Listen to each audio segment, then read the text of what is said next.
오늘 잘 오셨습니다. 옆에 계신 분들과 인사 나누시기 바라겠습니다.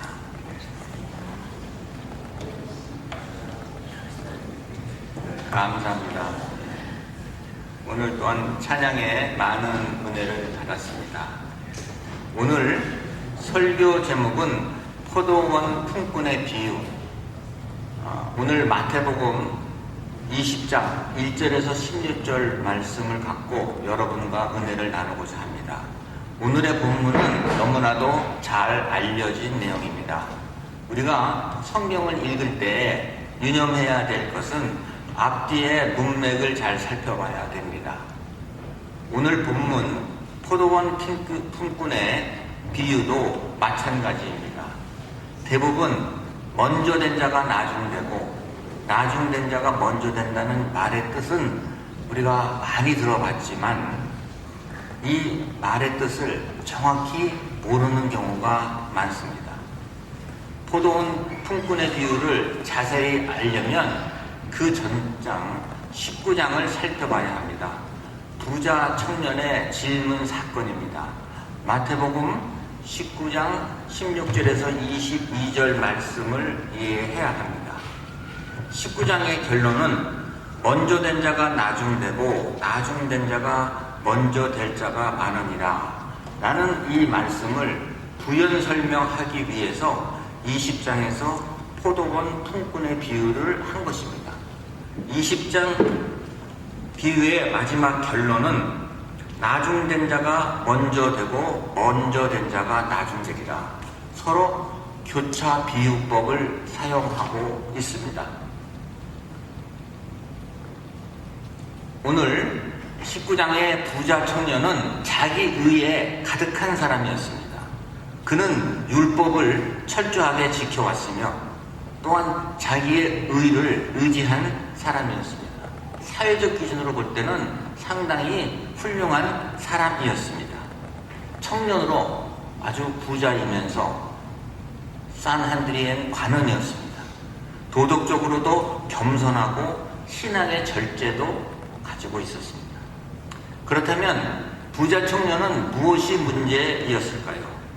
부자 청년은 자기의 행을 통해 자기의 행동을 통해 영생을 얻고자 노력한 율법주의자였습니다. 나는 어려서부터 율법을 지켰다고 예수님께 고백을 하였습니다. 이때 예수님은 놀라운 말씀을 하십니다.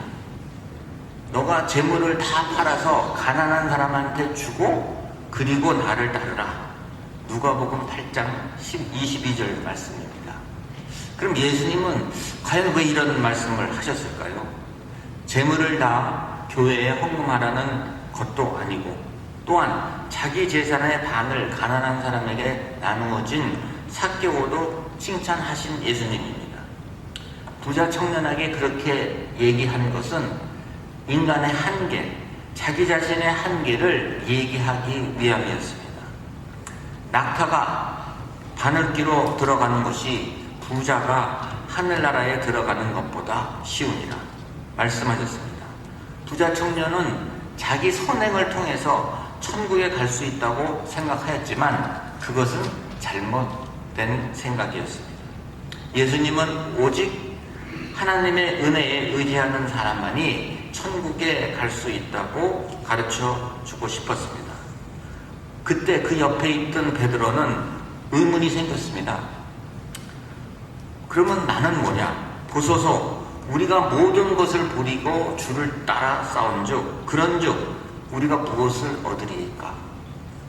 베드로는 자기 행위에 대한 보상을 요구한 것입니다. 이때 제자들에게 경고하면서 여러분들은 지금 나의 수제자로 예수님을 따르고 3년간 동고동락 먹고 마시고 함께 하였지만 먼저 된 자가 나중되고 나중된 자가 먼저 된 자가 많으니라 제자들의 그 자만심에 경고의 말씀을 하신 것입니다. 앞단락의 결론인 마태복음 19장 30절의 비유와 또한 오늘 말씀이신 20장의 마지막 그 비유는 서로 감싸기 구절입니다. 교차 비유법입니다. 율법으로 구원받지 못하고 오로지 하나님의 은혜로만 구원받는 것을 가르치셨습니다. 그러면 예수님은 왜 많은 비유 중에서 포도원의 비유를 가지고 하나님 나라를 가르친 이유는 무엇일까요? 예수님은 복잡하게 하늘의 나라의 것을 가르치기 위해서 거룩한 것만을 말씀하신 것이 아니고, 포도는 밀과 더불어 팔레스타인 지방의 가장 대표적인 농산물이었습니다. 팔레스타인 지역은 돌이 많아서, 그러나 그들은 돌을 따로 치우지를 않습니다. 포도는 돌이 많은 지역에서 잘 자랍니다. 여름에 건조기가 되면 돌에 이슬이 맺혀 포도가 잘 자라는데 충분한 수분을 공급해주기 따름입니다. 우리나라 과일이요, 상당히 세계적으로 맛이 있습니다. 배, 포도, 귤. 이 포도나 과일들이 가을에 수확을 할 때 맛있게 되려면 여름에 가물어야 됩니다. 여름에 일조량이 많이 쏘여야만 수확할 때 당분이 많이 나오고 있습니다. 유대인들에게 가장 잘 알려진 과일은 포도였습니다. 또한 유대 당시에도 가장 중요한 것은 하루 먹고 사는 일이었습니다. 의식주 해결이 그때나 지금이나 가장 중요한 일이었습니다. 매일 일용할 양식을 걱정하면서 사는 유대인들에게 예수님께서는 무엇을 먹을까, 무엇을 마실까, 무엇을 입을까 걱정하지 말라고 가르침과 동시에, 또한 이와 반대로 주기도문에서는 일용할 양식을 위해 기도하라고 말씀하십니다. 거룩한 것, 영적인 것, 하늘의 것을 위해서만 기도하지 않고 그들의 먹고 사는 가장 중요한 양식을, 하루의 빵을 위해 기도하라고 동시에 가르치셨습니다. 예수님은 가장 영적인 것을 위해 기도하라고 가르침과 동시에 가장 육적인 우리의 빵 문제를 해결하기 위해 우리에게 일용할 양식을 주옵소서라고 기도하고 가르치셨습니다. 그렇기 때문에 예수님은 우리 일상생활에 있는 것을 가지고 그 당시 유대인들한테 비유를 말씀하신 겁니다. 그러면 본론에 들어갑니다. 포도원 품꾼의 비유를 이해하기 위해서는 이 세 가지를 이해해야 합니다. 포도원은 무엇을 얘기할까요? 하나님의 나라, 천국을 나타내고 있습니다. 포도원 주인은 누구일까요? 하나님입니다. 그러면 거기에 고용되는 품꾼은 누구일까요? 구원받은 우리들입니다. 이 세 가지 상황을 놓고 이 본문을 읽으면 이해하기가 훨씬 쉽습니다. 그래서 저는 오늘 이 비유를 놓고 세 가지를 공부하려고 합니다. 첫 번째로, 구원은 전적으로 하나님의 은혜입니다. 품꾼을 부르신 목적은 포도원에 들여보내기 위함입니다. 천국에 들어가기 위함입니다. 천국은 마치 품꾼을 얻어 포도원에 들여보내려고 이른 아침에 나간 집주인과 같으니, 1절 말씀입니다. 천국은 집주인과 같다고 말씀하십니다. 사도 요한은 하나님을 아는 것이 천국이다 라고 말씀했습니다. 영생은 유일하신 하나님과 그의 보내신 자 예수 그리스도를 아는 것이니라. 요한복음 17장 3절 말씀입니다. 우리가 본문을 자세히 보면 주인은 일꾼을 포도원에 일을 시키려고 고용했기보다는 포도원에 들여보내려고 일꾼을 찾고 있었습니다. 일꾼을 구할 목적이면 여기서 얘기하는 1시는 지금 시간으로 되면 1시 플러스 6시를 하면 됩니다. 7시입니다. 그러니까 주인은 아침 6시, 지금 시간으로 9시, 12시, 3시, 5시 그들을 뽑으러 여러 번 갔습니다. 오늘날 프라싱에 있는 새벽 인력시장을 상상해 보면 됩니다. 아침 6시에 파선스 블루보드에 있는 코너에 많은 사람들이 나와 있습니다. 그러면 그들은 아침에 배인이 도착할 때에 특별한 기술이 있거나 건강하거나 훌륭한 오늘 하루 일당을 충분히 벌 수 있는 사람부터 뽑아갑니다. 그러면 아침 9시 되면 벌써 뽑혀갈 사람은 다 뽑혀갔고, 그들은 시름에 빠져서 코너에서 커피 하나 먹고 누가 또 나를 부르나 하고 기다리고 있습니다. 유대인들은 아침을 6시부터 저녁 6시까지 계산을 했는데요. 본문을 자세히 보면 사람을 우리가 뽑으라기보다는 그들을 포도원에 들여보내는 게 주인의 목적이었습니다. 그래서 포도원에 들여보낸다 라는 주인의 목적이 4번이나 나옵니다. 너희는 포도원에 들어가라. 포도원에 들어가라. 1절, 2절, 4절, 7절에 나옵니다. 이 포도원에 들어가라는 말씀을 묵상하면서 저는 여러분이 잘 아시는 신들러 리스트라는 영화를 생각이 났습니다. 여러분들 중에서 흑백 영화인데요. 신들러 리스트를 보신 분도 계시고 혹은 못 보신 분도 계실 겁니다. 그 신들러 리스트는 독일의 홀로코스트 시절 유대인 1100명의 생명을 구한 신들러라는 사람입니다. 그는 독일인으로서 그 그릇 공장을 인수를 했습니다. 그릇 공장을 인수를 해서 아우슈비츠 수용소에 끌려가는 유대인을 구하기 위해서 그는 유대인에 끌려가는 그 가스실에 끌려가는 사람들을 구원하기 위해서 그 공장을 운영을 했습니다. 직원들이 필요 없는데도 불구하고 그 직원을 뽑고 그들에게 봉급을 주고 그들을 계속 생명을 연장시켰습니다. 이 영화의 마지막 장면은 지금도 저에게 많은 감동을 줍니다. 독일의 패전으로 자신도 전범으로 몰려서 이제 연합군에게 쫓겨다니는 신세가 됐습니다. 그래서 도망갈 때 유대인들이 탄원서도 써주고 또한 신들러에게 반지를 끼워줍니다. 그 반지의 내용은 한 사람을 구원하는 것이 세상을 구원한 것입니다. 라는 글귀를 적어 넣었습니다. 그러나 신들러는 통곡을 하면서 내가 돈을 더 많이 벌면 더 많은 사람을 살릴 수 있었을 텐데, 내가 타고 다니는 차를 팔았으면 최소한 10명은 더 구할 수 있었을 텐데 라고 통곡을 합니다. 그러나 우리는 지금 현대판 신들러 리스트가 있습니다. 지금 남한에는 3만 명의 탈북자가 있습니다. 그들은 가진 고생 끝에 남한에 왔습니다.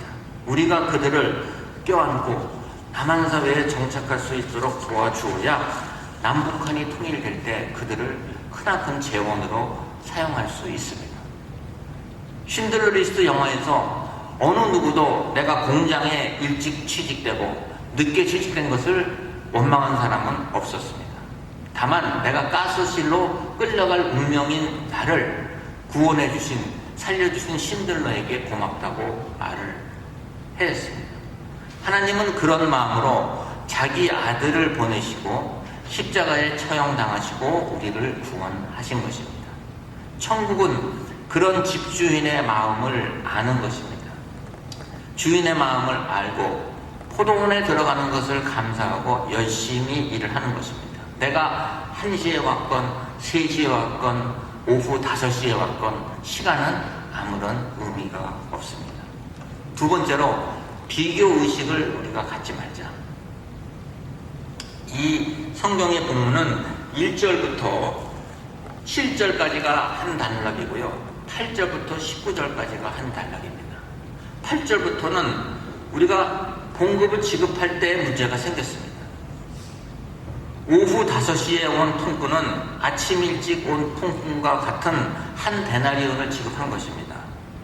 신명기 24장 15절을 보면 품삯은 당일에 주고 해가 진 후까지 끌지 말라고 적혀 있습니다.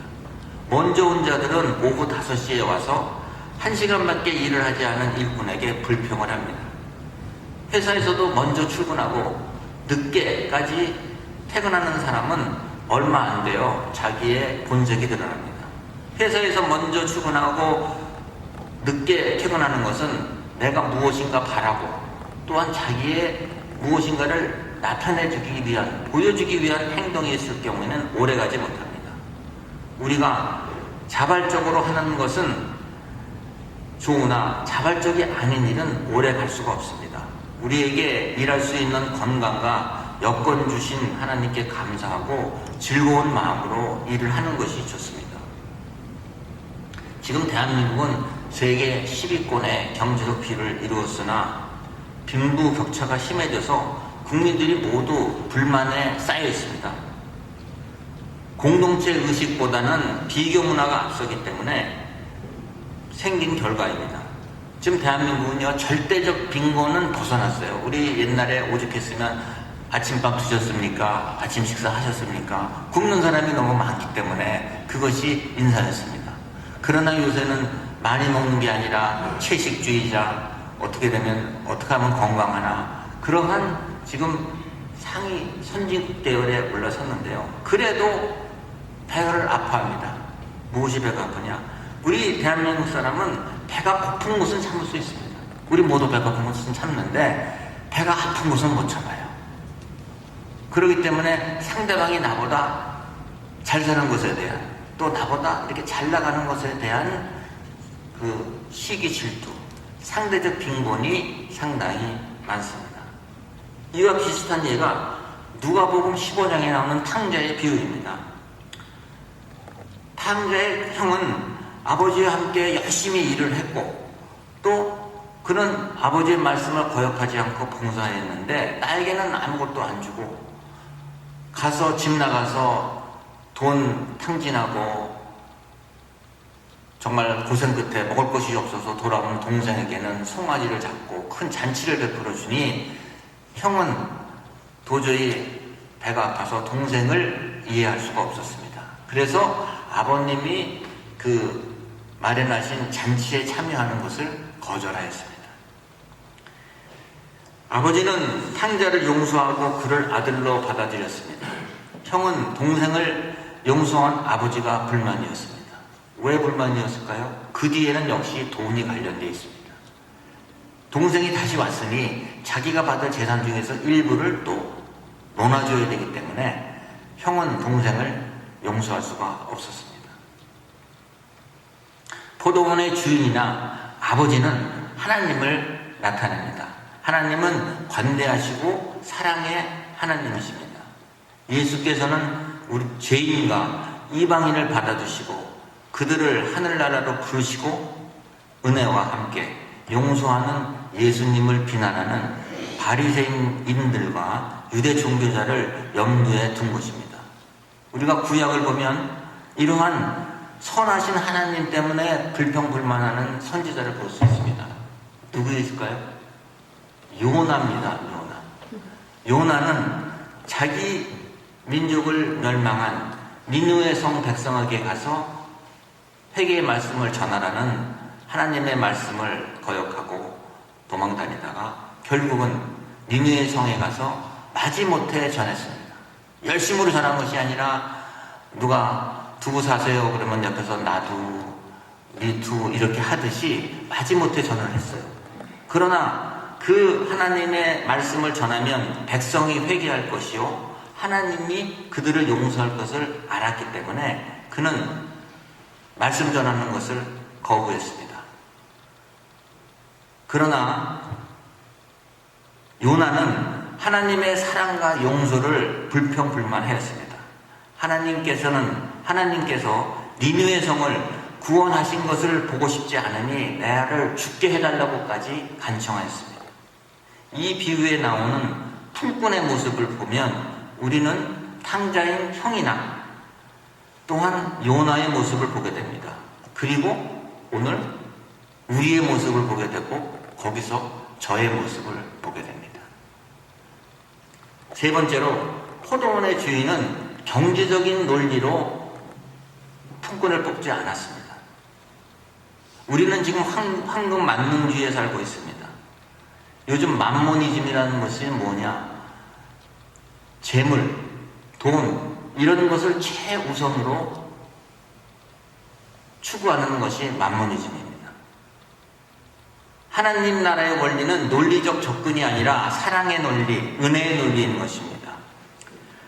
하나님의 보상의 논리는 수고한 만큼 임금을 받는 원칙이 아닙니다. 요즘 현대기업에서 보너스 주고 인센티브 주고 이러한 업적 위주의 보상 위주의 논리가 아닙니다. 하나님 나라의 원리는 내가 남보다 높아지는 데 있는 것이 아니라 남보다 낮아지고 섬기는 데 있는 것입니다. 오죽하면 캐톨릭에서는요, 신부님이 서품을 받을 때 관 속에 이렇게 들어갔다가 나오게 합니다. 나를 완전히 죽이라는 것이죠. 보상이 섬김의 동기가 될 때에 공동체 연합은 위기가 옵니다. 은혜가 아닌 보상이 섬김의 동기가 될 때에 공동체 연합은 깨지게 되어 있습니다. 세상적 관점에서 교회를 보지 말고 하나님 관점에서 교회를 바라보기 바랍니다. 오늘의 말씀의 결론을 맺습니다.